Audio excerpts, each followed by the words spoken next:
You know, every October, it seems like the whole world turns a little bit pink. But Breast Cancer Awareness Month is so much more than just a color. So today, we're going to look past the ribbon and really dig into the powerful story behind the symbol, the incredible science it helps fund, and of course, the lives it changes. Yeah, we all know this ribbon, right? It's everywhere. It's become this global icon of support, of solidarity, and most importantly, of hope. You see it on coffee cups, on football jerseys. I mean, it is a powerful, unifying symbol you see absolutely all over the world. But let's be real for a second. Beyond the symbol, what's the actual substance? How does a whole month of wearing pink t-shirts and seeing pink logos actually translate into real, meaningful progress against this disease? Well, that's exactly what we're going to unpack. So, first up, let's just talk about the sheer scale of public support. The level of involvement is honestly incredible. It goes way beyond just a couple of events. We're talking about a massive, nationwide wave of support. Just to give you a snapshot, take one single day, October 24th. On that day, you had thousands upon thousands of people all across the UK, in offices, in schools, you name it, all wearing pink to raise money for critical research. It's such a simple idea, but when you put it all together, it has a huge collective impact. And that is just scratching the surface. The variety of how people get involved is just amazing. I mean, it ranges from incredibly brave people doing the big pink jump skydive to huge corporate campaigns like Asda's Tickled Pink. You even have entire landmarks getting lit up in solidarity. It's a full spectrum effort.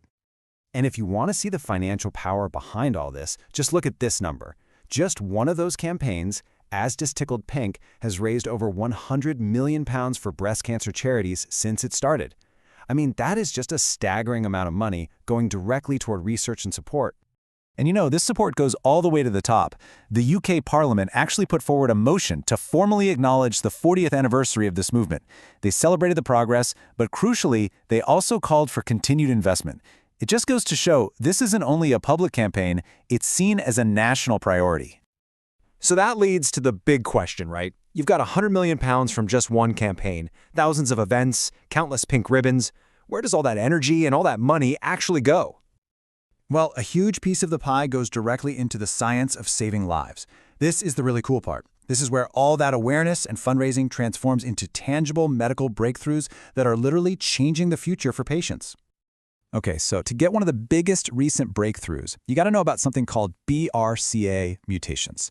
Put simply, these are specific inherited changes in your genes that can dramatically, and I mean dramatically, increase your risk of developing breast cancer and other cancers too.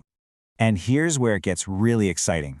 Research funded by these very campaigns has led to a drug called olaparib.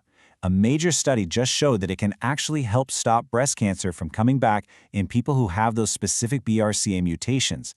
This is a potential game changer, for real. And it's not just this one drug, as amazing as it is. This funding is fueling progress on so many different fronts. We're talking about new clinical trials for advanced metastatic breast cancer. That's cancer that is already spread. And it's also funding huge global initiatives by the World Health Organization to improve care and early detection all around the world. But you know, behind all the global statistics and the complex science, there are individual people, individual stories. So let's zoom in now and make this personal and really look at the human stories at the very heart of this movement. Just listen to this quote from a survivor. She was told she was too young for it to be breast cancer. She was initially dismissed. Now, that experience is what fuels her passion to raise money and awareness to make sure that no one else's concerns are ever dismissed like hers were. And check this out. Talk about turning a personal challenge into an incredible innovation. Here's a woman who was diagnosed with late-stage cancer because she'd forgotten to do her self-checks. She didn't just share her story, she went out and built a solution. She actually created an app to help other people remember and track their own self-exams. And these personal stories are becoming really powerful tools for public health, too. In places that have historically low screening rates, like Middlesbrough, just sharing the journey of a local survivor is directly encouraging more women to go to their mammogram appointments. And we know that saves lives. Okay, so we've seen the public support, the scientific progress, and the powerful personal stories. So what's the final step?